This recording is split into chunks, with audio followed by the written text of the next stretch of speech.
ఆచార్య చాణక్య పెళ్లి తర్వాత ఏం చేయాలో చెప్పారు. ఇలా ఉన్నట్లయితే వైవాహిక జీవితం సాఫీగా సాగుతుంది.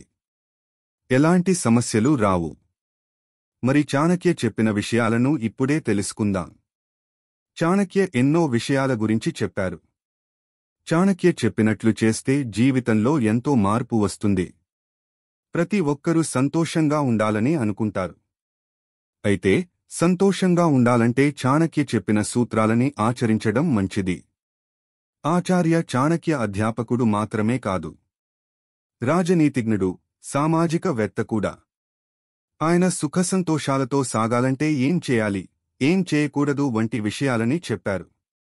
పెళ్లి తర్వాత ప్రతి ఒక్కరూ హాయిగా ఉండాలని, సంతోషకరమైన జీవితాన్ని గడపాలని అనుకుంటారు. మీరు కూడా పెళ్లి తర్వాత సంతోషంగా ఉండాలని అనుకుంటున్నారా? అయితే ఇలా చేయండి. వైవాహిక జీవితం బాగుండాలంటే ఏం చేయాలి అనే విషయాన్ని చాణక్య చెప్పారు. ఇలా చేయడం వలన సుఖసంతోషాలు కలుగుతాయి. సంతోషంగా జీవించొచ్చు. 1. నిజమైన ప్రేమ అనేది చాలా ముఖ్యం.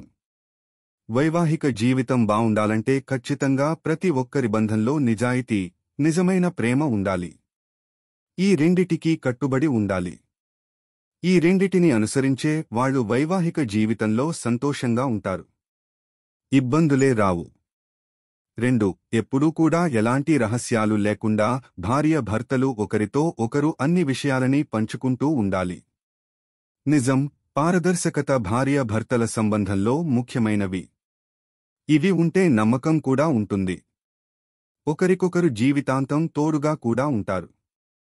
3. అహంకారం అస్సలు మంచిది కాదు. భార్యాభర్తల మధ్య అహంకారం ఉంటే ఆ బంధం తెగిపోయే ప్రమాదం కూడా ఉంటుంది. కాబట్టి భార్యాభర్తలు ఒకరితో ఒకరు మర్యాదపూర్వకంగా వ్యవహరించాలి.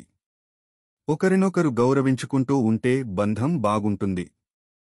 4. చాలామంది మూడవ వ్యక్తి చెప్పే వాటిని వింటూ ఉంటారు. వాటిని బట్టి ప్రవర్తిస్తూ ఉంటారు. ఎప్పుడూ కూడా మూడవ వ్యక్తికి మీ బంధంలో చోటు ఇవ్వద్దు. ఇలా పైన చెప్పినవి మీరు పాటిస్తే మీ బంధం బాగుంటుంది. సంతోషంగా ఉండొచ్చు.